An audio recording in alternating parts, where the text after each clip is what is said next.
Shalom, shalom, j'espère que vous allez bien. Nous sommes au jour 25. Bienvenue, bienvenue. Nous lisons les livres de Proverbes et notre challenge, notre défi, c'est de lire le livre de Proverbes un chapitre par jour. Proverbe 25 nous plonge dans une pensée très profonde. Il parle de l'intelligence de haut niveau. Nous vivons dans un monde saturé de bruit, tout est urgent, tout est émotionnel, tout le monde réagit, mais très peu réfléchissent. Proverbe 25 n'est pas écrit pour une foule.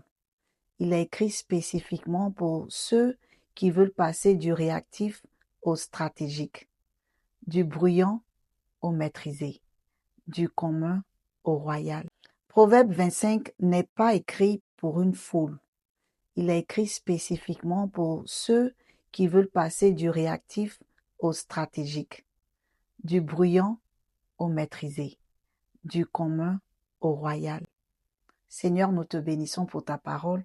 Merci de nous parler, de nous enseigner, de nous montrer le chemin à suivre. Merci pour cette parole de sagesse qui est une semence dans nos cœurs et qui produit des fruits pour la gloire de ton nom. Au nom de Jésus, prends le contrôle, Saint-Esprit. Amen. Ce chapitre est un guide pour développer une intelligence très rare, celle qui ne cherche pas l'attention, mais qui attire naturellement l'autorité. L'avantage de l'intelligence, c'est de chercher, pas de réagir. Il nous dit dans Proverbe 25, verset 2, « La gloire de Dieu, c'est de cacher les choses. La gloire des rois, c'est de sonder les choses. » Dieu ne révèle pas tout immédiatement. Il cache, non pour frustrer, mais pour sélectionner. Dans un monde low signal, la majorité vit à la surface. Des titres chocs, des rumeurs, des extraits de 15 secondes, des opinions recyclées. Mais les rois, les leaders, eux, ils font une autre chose. Ils cherchent. Imaginez une crise à l'école ou dans votre travail. Il y a une rumeur qui explose et tout le monde choisit un camp en 30 secondes. Mais une personne reste silencieuse. Elle observe. Elle pose des questions. Elle cherche le pourquoi derrière le quoi. Quelques jours plus tard, quand la vérité sort, c'est cette même personne que tout le monde écoute. Nous voyons dans Proverbe 18, verset 3, celui qui répond avant d'avoir écouté fait un acte de folie et s'attire la confusion. C'est toujours une bonne chose d'écouter pour apprendre, pas écouter pour répondre. Jacques 1,19 nous dit que tout homme soit prompt à écouter, lent à parler, lent à se mettre en colère. Bien-aimé, la connaissance n'est pas le pouvoir. La connaissance appliquée est le pouvoir. La puissance de la présence sélective, c'est le deuxième point. Devenir rare. Proverbe 25, verset 17 nous dit « Rarement mets le pied dans la maison de ton prochain, de peur qu'il ne soit rassasié de toi et qu'il ne te haïsse. » Quand tu parles de valeur, tu parles aussi de se faire rare. Salomon parle ici d'une valeur, pas de rejet. Il dit de mettre son pied rarement dans la maison de ton voisin, de ton prochain, de peur que ton voisin soit fatigué de toi. Pour ne pas que quand tu viennes et dire « Ah, cette personne est venue encore ». Les personnes à haut signal comprennent une loi simple. La rareté crée la valeur. Ce qui est toujours disponible finit par être banalisé. Pense à une personne toujours dans tous les groupes, tous les chats, toutes les sorties. Au début, elle est populaire, mais très vite, elle devient prévisible. Puis pense à quelqu'un de discret, occupé, aligné. Quand il parle ou elle parle, on écoute. Quand il arrive, on remarque. Ecclésiaste 3.1 nous dit qu'il y a un temps pour tout, un temps pour toute chose sous les cieux. Bien-aimé, même le verset 22, on avait parlé de ça. Si tu vois un homme habile dans son travail, il se tient auprès des rois. On a parlé de l'habileté aussi. Sois intentionnel. Ne sois pas partout. Le troisième point, le pouvoir du calme.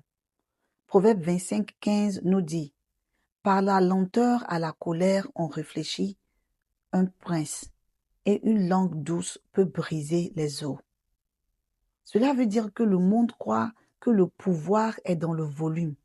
Salomon dit que le vrai pouvoir est dans la maîtrise. Une langue douce ne crie pas, elle pénètre. Si vous voyez une dispute avec un adulte, un responsable à l'église, un professeur, un pasteur, celui qui va s'énerver plus vite a déjà perdu la discussion. Celui qui reste calme oblige l'autre à se contrôler, à sa propre agitation. Le calme devient un miroir. Proverbe 15, verset 1 nous dit, « Une réponse douce calme la fureur, mais une parole dure excite la colère. » Bien-aimé, tu es un enfant de Dieu. Là où tu es, ne laisse pas ton esprit s'irriter par n'importe qui. Ne laisse pas n'importe qui, comme je le disais la dernière fois, où tu es comme une télécommande. Ne laisse pas les gens appuyer ton bouton comme une télécommande.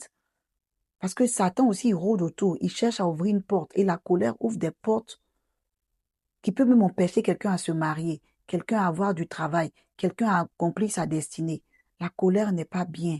Ecclésiaste 7, 9 dit, « Ne te hâte pas de t'irriter dans ton esprit, car l'irritation repose dans le sein des insensés. » Bien-aimé, c'est pas facile, mais c'est possible. Si vous voyez les gens qui sont agressifs, c'est parce qu'ils ont déjà perdu le contrôle. Le calme est une preuve de domination intérieure. Et comme on a vu hier, tu dois dominer ton intérieur d'abord avant d'essayer de dominer l'extérieur. Numéro 4, la maîtrise de soi. Proverbe 25, verset 28 nous dit, « Comme une ville forcée et sans muraille, ainsi est l'homme qui n'est pas maître de lui-même. » Si tu ne contrôles pas tes impulsions, quelqu'un d'autre va le faire pour toi. Il faut arrêter de répondre à chaque provocation. Arrête de courir après chaque distraction, après chaque relation. Ce n'est pas de la liberté, c'est une occupation invisible qui t'empêche de mettre ton esprit sur ce que tu dois faire pour le Seigneur, ce que tu dois accomplir avec la grâce de Dieu. Galates 5, versets 22 à 23 nous dit, « Mais le fruit de l'esprit, c'est l'amour, la joie, la paix, la patience, la bonté, la bénignité, la fidélité, la douceur, la tempérance. » Bien-aimé, Salomon nous rappelle que c'est important d'avoir la maîtrise de soi. 1 Corinthiens 9, verset 25 nous dit, « Tous ceux qui combattent s'imposent toute espèce d'abstinence, et ils le font pour obtenir une couronne corruptible. Mais nous, faisons-le pour une couronne incorruptible. » Verset 26, « Moi donc je cours, non pas comme à l'aventure, je frappe, non pas comme battant l'air, mais je traite durement mon corps et je le tiens assujetti, de peur d'être moi-même rejeté après avoir prêché aux autres. » Bien-aimé, contrôle tes émotions, contrôle-toi. Une personne qu'on ne peut pas provoquer est une personne qu'on ne peut pas vaincre. En conclusion, nous voyons ici que Proverbe 25 nous enseigne de ne pas être omniprésent. C'est Jésus qui est omniprésent. Nous, on doit être rares, parce que nous sommes les outils dans la main de Dieu. Nous devons nous calmer au lieu d'être bruyants et vraiment maîtriser plutôt qu'émotifs. Proverbe 16, 32 nous dit, « Celui qui est lent à la colère vaut mieux qu'un héros, et celui qui est maître de lui-même que celui qui prend des villes. » La vraie puissance ne fait pas de bruit, elle se remarque avec le temps. Alors nous avons fini avec Proverbe 25. De là où vous êtes, je vous souhaite un joyeux Noël si vous célébrez la Noël. Que Jésus soit né dans vos cœurs, c'est le plus important. Faites attention au dehors. On a parlé hier de ne pas manger à table comme des insensés. On a parlé aujourd'hui encore de la maîtrise de soi. Je prie que le Seigneur nous guide, qu'il nous inspire et que nous ayons cette dernière semaine de l'année une semaine puissante par la grâce de Dieu. On se retrouve demain pour le jour 26. D'ici là, sois enseignable, reste dans la prière et puis quoi encore? Exactement. Et laisse le Saint-Esprit t'utiliser.